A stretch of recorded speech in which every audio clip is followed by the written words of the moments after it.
নমস্কার, আমি সুকৃতি দান। আশা করি আপনারা সবাই ভালো আছেন। আপনারা সবাই দেখছেন অ্যাস্ট্রো সলিউশন। আজকে আমি আলোচনা করব যে মীন রাশির মানুষেরা এই 6টি দোষকে যদি রেকটিফাই করে নিতে পারেন, যদি শুধরে নিতে পারেন, তাহলে আপনার লাইফে অবশ্যই উন্নতি হবে এবং আপনার জীবনের সার্বিক দুঃখ দুর্দশা কিন্তু দূরীভূত হবে। কোন সমস্ত দোষের জন্য আপনার জীবনে অনেক দুঃখ আসে, অনেক সমস্যা ক্রিয়েট করে লাইফে, এই নিয়ে একটা দীর্ঘ আলোচনা করে নেব। মূল আলোচনায় আসার আগে আপনাদের জানিয়ে রাখি, অ্যাস্ট্রো সংক্রান্ত নিত্য নতুন টিপস পেতে আমার এই অ্যাস্ট্রো সলিউশন চ্যানেলটিকে সাবস্ক্রাইব করুন এবং পাশে থাকা বেল আইকনে ক্লিক করুন। চলে আসি মূল আলোচনায়। প্রথমেই বলবো, দেখুন, মীন রাশির যেহেতু রাশিচক্রের দ্বাদশ রাশি এবং অধিকর্তা গ্রহ যেহেতু বৃহস্পতি দেব, এই আপনার মধ্যে একটা উদারতা, জলতত্ত্বের জন্য আপনাদের মধ্যে একটা ফ্লেক্সিবিলিটি, অ্যাডজাস্টেবল ক্ষমতা, মানুষকে হেল্প করা, মানুষের থেকে অপমানিত হলেও আপনারা কিন্তু তাকে কিন্তু যথেষ্ট তার মানুষের কল্যাণের জন্য যথেষ্ট আপনার চেষ্টা করেন এবং কেউ আপনার সঙ্গে কোনো রকম অপমান বা কোনো রকম বাজে দুর্ব্যবহার করলে সেই জন্য কিন্তু আপনারা পরে তাদেরকে কিন্তু ক্ষমা করে দিতে পারেন। অ্যাকচুয়ালি মীন রাশির মধ্যে অনেকটা প্রবাহিত জল, অর্থাৎ সমুদ্র হোক নদী হোক, যেমন প্রবাহিত জল বয়ে যায়, তার মধ্যে কিন্তু এই প্রবাহিত জলের মতো তার মন কিন্তু অনেক স্বচ্ছ হয়। কিন্তু তার জীবনে বাড়িয়ে বাড়িয়ে দুঃখ দুর্দশা অ্যাডজাস্ট করতে করতে নিজের দিকে আর ভাবতে পারে না। সংসারের কথা ভেবে, লোকের কথা ভেবে, সবার কথা ভেবে আপনার নিজের জায়গাটা এতটাই দুর্বল হয়ে যায়, আপনার নিজস্বতা কোথাও যেন হারিয়ে যায়। সংসারের বা সবার দায় দায়িত্ব পালন করতে গিয়ে নিজের জায়গাটা যেন কোথাও যেন ভ্যালুলেস হয়ে যায়। এই সমস্যা কিন্তু মিনের ক্ষেত্রে ক্রিয়েট করে। মিন কিন্তু অত্যন্ত ভাবে সাংসারিক মেন্টালিটির হয়। সাংসারিক মেন্টালিটি কিন্তু মিনের মধ্যে রয়েছে। মিন অত্যন্ত সাংসারিক ব্যাপারে এতটাই দায়িত্ব পালন করে যে লাইফে লড়তে লড়তে তার জল, এই যে যে বললাম সমুদ্র হোক বা নদীর হোক, এর মতো জল, স্বচ্ছ জল আস্তে আস্তে কিন্তু তার মধ্যে দুর্গন্ধযুক্ত হয়ে যায়। কেননা তার লাইফে এত সমস্যা, এত ডিপ্রেশন, এত চাপ নিতে হয়। কখনো কখনো মীন রাশির মানুষেরা এই সংক্রান্ত সমস্যা থেকে বাঁচার জন্য মাঝে মাঝে কোথাও ঘুরতে চলে যায়, সেখান থেকে পালিয়ে যায়, বাঁচার চেষ্টা করে, অন্তত আবার ফিরে আসে, হয়তো কোনো ধার্মিক প্লেসে চলে গেল বা হয়তো ঘুরতে চলে গেল সাংসারিক বিভিন্ন চাপ থেকে বাঁচার জন্য। সেই সমস্যাটা আমরা দেখতে পাই। কি সংক্রান্ত সমস্যার জন্য আপনার লাইফে এইভাবে আপনার লাইফে সমস্যা চলে আসে, এইটা নিয়ে মেন আলোচনা করব। তাই অনুষ্ঠানটিকে মন দিয়ে শুনুন এবং বোঝার চেষ্টা করুন। প্রথমেই বলবো, আপনারা অত্যন্ত সেন্টিমেন্টাল এবং অত্যন্ত সেন্সিটিভ মেন্টালিটির হন। অর্থাৎ আপনারা এতটাই ইমোশনাল, এতটাই সেন্টিমেন্টাল, আপনারা লোককে খুব ভালোবাসেন। দয়া মায়া, কর্তব্যবোধ, ফ্যামিলির প্রতি ভালোবাসা, এই সব কিছুর জন্য আপনারা নিজের জায়গাটাই কিন্তু ভুলে যান এবং নিজস্বতা এই জিনিসটা অনেক সময় হারিয়ে যায়। এই জায়গাটা আপনার জীবনে বারে বারে সমস্যার মধ্যে ফেলে দেয়। মীন রাশির ক্ষেত্রে কিন্তু এই যে হাইলি সেন্সিটিভ ব্যাপার আপনার জীবনে অনেক সমস্যার মধ্যে ফেলে দেয়। মীন রাশি বা লগ্নের ক্ষেত্রে অত্যন্ত ভালোবাসা, অত্যন্ত দায়িত্ব কর্তব্য বোধ আপনার লাইফে এত দুঃখ কষ্টের মধ্যে ফেলে দেয়, অনেক সময় কিন্তু আপনার নিজের জায়গাটা ভাবতে পারেন না। এই জায়গাটা আপনাকে অবশ্যই বুঝতে হবে। অবশ্যই আপনি ফ্যামিলির জন্য করবেন, কিন্তু নিজের জায়গাটা নিজের জন্য একটু সময় রাখতে হবে, নিজস্বতা রাখতে হবে, নিজের শরীরচর্চা করতে হবে, নিজেকে নিয়ে ভাবতে হবে। এই ইমোশনাল, সেন্টিমেন্টাল, কর্তব্যপরায়ণ, দয়া মায়া, এই লোকের কথা বেশি ভাবা, এই লোকের কথা ভাবতে গিয়ে অনেক সময় দেখতে পাওয়া যায় যেই শত্রু আপনার অনেক ক্ষতি করলো, সে হয়তো পরে বললো যে আমাকে একটু ক্ষমা করে দাও, বা হয়তো সে আপনার সঙ্গে খুব ভালো ব্যবহার করলো, সেই পরে গিয়ে আপনি কিন্তু তার সব দোষ ত্রুটি কিন্তু সব মাফ করে দিলেন। এই যে আপনার মাফ করে দেওয়ার ক্ষমতা, এটা কিন্তু মানুষের ভালো। কিন্তু আপনার সময় বিশেষে যদি আপনার কাঁটা না থাকে, তাহলে কিন্তু আপনাকে তো জীবন অনেক ভুগতে হবে না। কারণ এখনকার যুগে এমনই একটা ব্যাপার, আপনি যত ভালো হবেন আপনার উপরে কিন্তু তত ঘাড়ে পা রেখে অন্যজন উঠে চলে যাবে। এই ব্যাপারটা আপনাকে বুঝতে হবে। এতটাও নিজের ব্যাপারটাকে হারিয়ে দিলে হবে না। আপনিও একটা মানুষ, আপনারও একটা অ্যাডজাস্ট করার মতো একটা ক্ষমতা রয়েছে, একটা লিমিট রয়েছে। এই লিমিটের বাইরে কিন্তু আপনি কখনো করতে পারেন না, বা করলে আপনার ক্ষেত্রে কিন্তু সার্বিক দিক থেকে কিন্তু ক্ষতি হতে পারে। এই ব্যাপারটা আপনাদের বুঝতে হবে, জানতে হবে। বোঝা গেল কি বললাম? নেক্সট বলবো, আপনারা ওভার থিঙ্কিং করেন। কিছু ঘটনা ঘটলেও তো এত ভাবেন, কোনো কিছু সিদ্ধান্ত নেওয়ার আগে আপনারা যেহেতু দৈত্য সত্তার রাশি, আপনাদের মধ্যে একটা সিদ্ধান্তহীনতারও ব্যাপার রয়েছে। বেশি চিন্তা করতে গিয়ে অনেক সময় কাজের কথাই ভুলে যান। এই সমস্যাও কিন্তু ক্রিয়েট করে আপনাদের মধ্যে।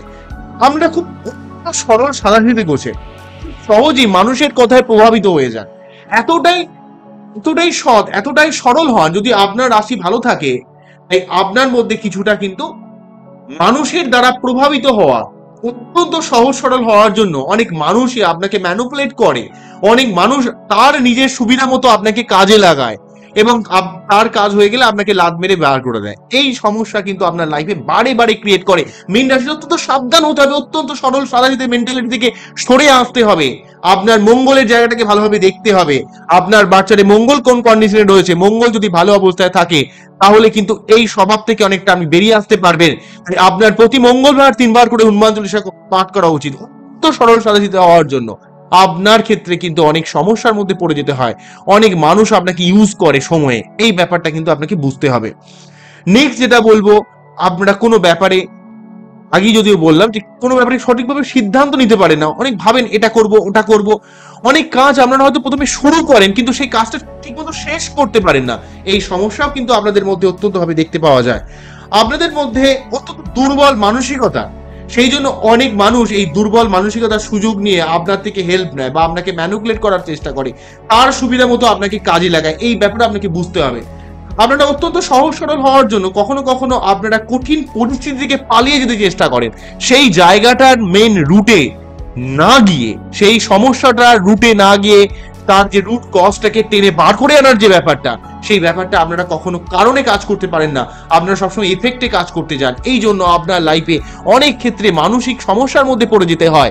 মীন রাশির উচিত হচ্ছে কোন জায়গা থেকে সমস্যা আসছে সেই জায়গাটাকে রেকটিফিকেশন করার প্রয়োজন আছে। অনেক সময় আপনারা অত্যন্ত বেশি একটা সেন্সিটিভ, সেন্টিমেন্টাল বা অত্যন্ত সহজ সরল হওয়ার জন্য, অত্যন্ত দুর্বল মানসিকতা হওয়ার জন্য আপনারা কখনো কখনো আপনারা কিন্তু অত্যন্ত পরিশ্রম করতে পারেন, কিন্তু আপনারা একটু সুখে শান্তিতে বাস করতে চান। আমরা এত একদমই বেশি ঝামেলা ঝুট ঝামেলা পছন্দ করেন না, তো অ্যাকচুয়ালি ঝুট ঝামেলা না পছন্দ করলেও যখন বিপদ আসে সেই জায়গাটা সঠিকভাবে রেকটিফাই করতে হবে, সেখানে দাঁড়িয়ে থাকতে হবে। এই জায়গাটা আপনারা অনেক সময় পালিয়ে যেতে চেষ্টা করেন বিপদ থেকে, এটাও কিন্তু আপনাদের জীবন অনেকটা সমস্যার মধ্যে ফেলে দেয়। নেক্সট যেটা বলবো, অতিরিক্ত অ্যাডজাস্টেবল ক্ষমতা, অতিরিক্ত অ্যাডজাস্ট করে নেওয়ার মানসিকতা, যে হ্যাঁ আচ্ছা ঠিক আছে ও বলছে এবার ঠিক আছে করে নি, কিন্তু এমন একটা অবস্থায় আপনি এসে দাঁড়ান অ্যাডজাস্ট করতে করতে, মানতে মানতে মানতে মানতে আপনার নিজের জায়গাটা কোথাও যেন ডাইলুট হয়ে যায়। এই জায়গাটা বুঝতে হবে, আপনাকে কেউ পাত্তা দেয় না, ভ্যালুই দেয় না। আপনার অনেক সময় যার জন্য যত বেশি করবেন সে কিন্তু আপনাকে পাত্তা দেবে না, আপনাকে ইউজলেস বলে মনে করবে। কারণ আপনার যদি কাঁটা না থাকে, সময় যদি আপনি কাঁটা না দেখাতে পারেন, অনেক মানুষই কিন্তু আপনাকে ইউজ করে বেরিয়ে যাবে, এই বুঝতে হবে। নেক্সট বলবো, আপনাদের মধ্যে অত্যন্ত দায়িত্ব, চাপ, ডিপ্রেশন সবকিছু নিয়ে এসে একটা ওভারঅল ভাবে একটা বিষণ্ণ মেন্টালিটি ক্রিয়েট করে। আপনারা অনেক সময় অ্যাবসেন্স মাইন্ড হয়ে যান, কি যেন একটা ভাবছেন, সবকিছু নিয়ে মধ্যে থেকেও যেন অন্য একটা অ্যাবসেন্স মাইন্ডেড ব্যাপার, মানে অত্যন্ত চাপ পড়তে পড়তে আপনার মনের মধ্যে একটা অ্যাবসেন্স মাইন্ড কাজ করে।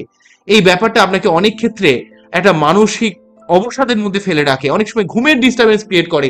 এমনিতে এই সময় মীন রাশির কিন্তু 7.5 বছর ধরে সাড়ে চলবে। আপনাদের প্রতি শনিবার নিরামিষ খাওয়া এবং শনি মন্দিরে পুজো দেওয়া উচিত, এবং আপনাকে কিন্তু অনেক সাবধান হতে হবে।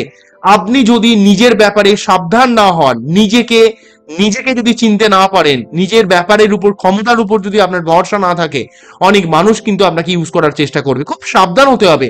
শনি যখনই সাড়ে চলে আপনাকে কিন্তু নতুন নতুন শিক্ষা দেওয়ার চেষ্টা করে। আপনার এই সরলতাকে বর্জন করতে হবে, আপনাকে অ্যাজ ইট ইজ মানুষকে দেখতে হবে, মানুষকে চিনতে হবে, কোন মানুষ আপনার ভালো চায়, কোন মানুষ আপনার খারাপ চায়, সেই জায়গাটাকে সার্বিকভাবে বিচার বিবেচনা করতে হবে। সবাই ভালো হতে পারে না, আবার সবাই খারাপও যেমন হতে পারে না, তেমন সবাই কিন্তু ভালোও হতে পারে না। আপনার কাছে অনেকে, আপনারা কিন্তু সহজেই মানুষকে বিশ্বাস করে নেন। বৃহস্পতি প্রভাবিত হওয়ার জন্য অত্যন্ত দায়িত্ব, কর্তব্যবোধ, অত্যন্ত ভালো মানসিকতার জন্য অনেক সময় আপনার লাইফে ঠকার একটা সম্ভাবনা কিন্তু ক্রিয়েট করে। এই ব্যাপারে আপনাকে অনেক সাবধান হতে হবে।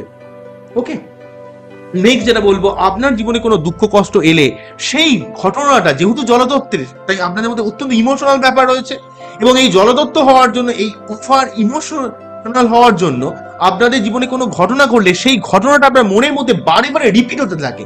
এই রিপিট হতে হতে হতে হতে হতে হতে আপনার মনের মধ্যে একটা অবসাদ, মানসিক একটা অস্থিরতা তৈরি করে। আপনি যেন কোথাও পিছিয়ে পড়েন, জীবন যুদ্ধে যেন থেমে যান। এই সমস্যা, আপনি কিন্তু অরিজিনাল যেখানে কিন্তু আপনাকে অ্যাক্টিভ থাকা দরকার, এই তো ভাবতে ভাবতে টেনশন, ডিপ্রেশন, যখন ভাবার দরকার ছিল তখন ভাবেন না, কিন্তু যখন চাপ খেয়ে গেলেন তখন কোথাও যেন একটা অ্যাবসেন্স মাইন্ড হয়ে গেলেন, আর একটা অবসাদগ্রস্ত হয়ে গেলেন, ডিপ্রেশনের মধ্যে পড়ে গেল। এত বেশি টেনশন করলেন যে অত্যন্ত ভাবে ঘুমের ডিস্টারবেন্স ক্রিয়েট করতে আপনার শরীর ভেঙে গেল। এই জন্য আপনার ক্ষেত্রে অনেক সমস্যার মধ্যে পড়ে যেতে হয়। নেক্সট বলবো, আপনারা অত্যন্ত মুডি গোছেন, আপনারা নিজেরা যেটা বলবেন সেটাই করবেন। কখনো কখনো আপনারা অত্যন্ত ভাবে একটা গোয়ার মেন্টালিটি দেখান। কখনো কখনো আপনি যে মেন্টালিটি নিজে থেকে বলবেন সেখান থেকে কেউ কিন্তু আপনাকে সরাতে পারবে না। অনেক সময় আপনার নিজের সিদ্ধান্ত ভুল হলেও কখনো কখনো, আমি আগে বললাম যে আপনারা অত্যন্ত লোকের কথায় প্রভাবিত হন, কিন্তু কখনো কখনো কোনো কোনো জায়গাতে আপনারা হয়তো যে জায়গাটা উচিত আপনার লাইফে কিন্তু অত্যন্ত ভাবে মানে একটু চেঞ্জ করা দরকার। এই গতানুগতিকতাকে আপনারা অত্যন্ত বেশি পছন্দ করেন। ওই একটা আমাকে ভালো থাকতে হবে, ভালো হতে হবে, এই ধরনের একটা মেন্টালিটি সবসময় থাকে। অত্যন্ত একটা আইডিয়ালিস্টিক মেন্টালিটি, একটা আদর্শবাদী থাকা ভালো, কিন্তু এই সমাজের দিকে যদি ওভারঅল ভাবে দেখেন, প্রতিটা মানুষ তার নিজের স্বার্থেতে কিভাবে মানুষকে কাজে লাগাচ্ছে। এবং আপনি যদি এতটা সৎ হন, এতটা যদি সরল হন, তাহলে অনেক মানুষ কিন্তু তার নিজের প্রয়োজনে আপনাকে ইউজ করবে। এই ব্যাপারে আপনাকে বুঝতে হবে। এই তো আদর্শবাদিতার জন্য কখনো কখনো আপনার যে সামান্য একটু ভুল করতে হয়, কখনো একটু মিথ্যা কথা বলা, কখনো কিছু বলা, সেখানেও যেন আপনার বলতে একটু প্রবলেম হয়, এই জায়গাটাও কিন্তু আপনার জীবনে অনেকটা কমপ্লিকেট করে দেয়। এই ব্যাপারগুলো আপনাকে বুঝতে হবে। নেক্সট বলবো, আপনারা অত্যন্ত একটা সিদ্ধান্তহীনতা, টেনশন, চিন্তা, সবসময় আমার আমার পরিবারের কি হবে, আমার ছেলের কি হবে, আমার মেয়ের কি হবে, আমার হাজবেন্ডের কি হবে, এই ধরনের একটা মানসিকতা, বা আমার লাইফ পার্টনারের কি হবে, এই অত ভাবতে ভাবতে ভাবতে ভাবতে এত বেশি ভাবেন, আসল যেখানে করা দরকার সেটা না করে ভাবতে থাকেন। এই জায়গাগুলো আপনাকে অবশ্যই চেঞ্জ করতে হবে। মেনলি ভাবে আপনার রাশি যদি ভালো থাকে, তাহলে কিন্তু এই ব্যাপারগুলো অনেকটা নেগেটিভ প্রভাবটা অনেকটা কম হবে। তবে যেহেতু বৃহস্পতির প্রভাবিত রাশি, তাই আপনাদের মধ্যে কিন্তু কিছুটা নিজের উপর একটা, যে আমি যেটা জানি যথেষ্ট ভালো জানি, আমার একটা আদর্শবাদিতা আছে, আমার একটা নিজস্ব আইডিয়ালিজম আছে, আমি সেই আদর্শ নিয়ে থাকবো। আমার যত যাই হয়ে যাক, আমি কিন্তু কখনো এই আদর্শবাদিতাকে ছাড়বো না। এই সমস্যার জন্য আপনার অনেক ক্ষেত্রে সমস্যা ক্রিয়েট করে। কোনো কোনো ক্ষেত্রে আপনি অত্যন্ত রিজিড হয়ে যান, দেখান যে আপনি অত্যন্ত আদর্শবাদী, অত্যন্ত ভাবে সবার কথা ভাবছেন, কিন্তু কখনো কখনো আপনি কিন্তু এই এক্সেসিভ রিজিড হয়ে যাওয়ার জন্য আপনার লাইফে সমস্যা ক্রিয়েট করে। কিন্তু অ্যাকচুয়ালি আপনি অত্যন্ত ইমোশনাল গোছেন, অত্যন্ত সেন্টিমেন্টাল গোছেন, অত্যন্ত দায়িত্ব কর্তব্যবোধ থাকে। কিন্তু আপনার যদি রাশিটা অত্যন্ত পীড়িত থাকে বা লগ্ন যদি পীড়িত হয়, তাহলে এই অত্যন্ত গোয়ার মেন্টালিটি আপনার জীবনে কিন্তু ক্ষতি করতে পারে। আবার যদি আপনি অত্যন্ত বেশি দয়ামায়াপূর্ণ হন, তাহলে কিন্তু আপনার অত্যন্ত অ্যাডজাস্ট করতে গিয়ে, মানুষের কথা ভাবতে গিয়ে নিজের কথা মানে ভাবতে ভুলেই গেলেন, এই সমস্যাও ক্রিয়েট করতে পারে। এই দুটো দিক থেকে আপনাকে ব্যালেন্স করে চলতে হবে। আপনাকে বুঝতে হবে কোন মানুষটা আপনার সত্যি ভালো চায়, কোন মানুষটা আপনার জীবনে সব থেকে বেশি ইম্পর্টেন্ট, সে কি বলতে চায়, সে কেন বলছে এমন, সত্যি কি সে আমার ভালো চায়। যদি সে চায়, তাহলে তার কথাগুলোকে একটু বুঝে শুনুন। আবার এতটাও মানুষের জন্য অ্যাডজাস্ট করবেন না যাতে আপনার নিজস্বতাটা নষ্ট হয়ে যায়। সব ব্যাপারগুলোকে আপনাকে বুঝতে হবে। এবং আপনাদের মধ্যে কখনো কখনো একটা জ্ঞান দেওয়ার বেশ প্রবণতা থাকে, খুব সুন্দরভাবে বুঝিয়ে দিতে পারেন লোককে, এমন ভাবে সুন্দরভাবে একটা জ্ঞান দেন না, কিন্তু একটা কোনো কিছু ব্যাপারে আমরা খুব বেশি অভিজ্ঞতা না থাকলেও খুব সুন্দরভাবে মানুষকে এমন ভাবে একটা বোঝান যেন অনেক কিছু জানেন, সেই ক্ষমতাও কিন্তু আপনার মধ্যে দেখতে পাওয়া যায়। হাজারো বৃহস্পতি প্রভাবিত হওয়ার জন্য আপনার অনেক কিছু ব্যাপারে জ্ঞান থাকে, অনেক কিছু ব্যাপারে আপনার একটা এক্সপিরিয়েন্স থাকে, আপনার দায়িত্ববোধ, কর্তব্যবোধ, মানুষকে হেল্প করা, মানুষকে ভালোবাসা, এই ক্ষমতাও কিন্তু আপনাদের মধ্যে থাকবে। তবে আপনার বার্থডে রাশিটা কতটা স্ট্রং রয়েছে সেটা কিন্তু অবশ্যই ভালোভাবে দেখতে হবে। আপনার মীন রাশিকে অবশ্যই সঠিকভাবে কোনো সমস্যা থাকলে তার অবশ্যই প্রতিকার করে নিতে হবে। কেননা মীন, মকর, বৃশ্চিক এই সমস্ত রাশি লগ্নের লাইফে কিছু না কিছু সমস্যা সর্বদা ক্রিয়েট করে।